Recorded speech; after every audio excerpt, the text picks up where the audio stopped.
Video I will discuss supraventricular tachycardia. So supraventricular tachycardia is the type of tachycardia that arises above the ventricles. Here you can see this is SA node, here it is AV node.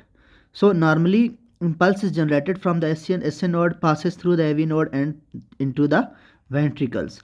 But here from any part of the atrium or from this junction, this impulse can arise and pass through the AV node into the ventricles. Then it is known as supraventricular tachycardia. It is not rising from SA node but arises from this junction or through the atria anywhere. So it is not rising from the SA node. It may be atrioventricular nodal reentry in tachycardia or atrioventricular reciprocal tachycardia, or it may be junctional in origin. Here you can see it is ECG. This ECG shows that there is absent P wave, absent P wave. You cannot see here P wave. It is a narrow complex tachycardia and the intervals are regular. Intervals between the two QRS complexes are regular. So narrow complex tachycardia, regular intervals, and P waves are not visible here.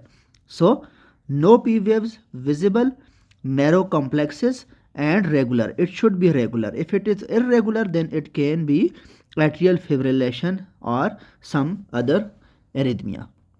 How will you manage this supraventricular tachycardia? Mostly patients come to you with syncope. So mostly patients come to you with syncope or palpitations, and for these purposes you have to manage this supraventricular tachycardia. For management you have to go for vagal maneuvers. Vagal maneuvers include Valsalva, in which you give a 10 cc syringe to the patient and ask the patient to blow into this syringe. The patient blows into this syringe, and in this way the supraventricular tachycardia can resolve. You can also go for carotid sinus massage. Carotid sinus massage also causes vagal stimulation and relieves supraventricular tachycardia. If these maneuvers don't work, then we will go for IV adenosine. IV adenosine is given as 6 mg initial dose. It is given as a rapid push, and then after giving it we give a rapid 20 ml normal saline push. You should give it in the vein that is near to the heart. It should be given in the vein that is near to the heart because it has a very short half-life. If it does not work, then 12 mg can be given again, and if it doesn't again work, then 12 or 18 mg is again given. It should be remembered that it is contraindicated in the asthmatic individuals. In asthmatic individuals, it is contraindicated. For those patients who are refractory to this or have contraindication like asthma, then we go for verapamil. Verapamil is given as 5 mg IV stat. 5 mg IV stat. We can also go for metoprolol 5 mg IV stat.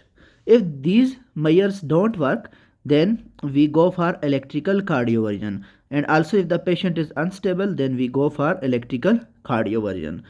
Amiodarone is another option for management of supraventricular tachycardia, but it is not too much used. So first line is Valsalva maneuver and carotid massage. If these don't work, then IV adenosine. If this doesn't work or contraindicated, then IV verapamil. If these don't work, then we go for electrical cardioversion.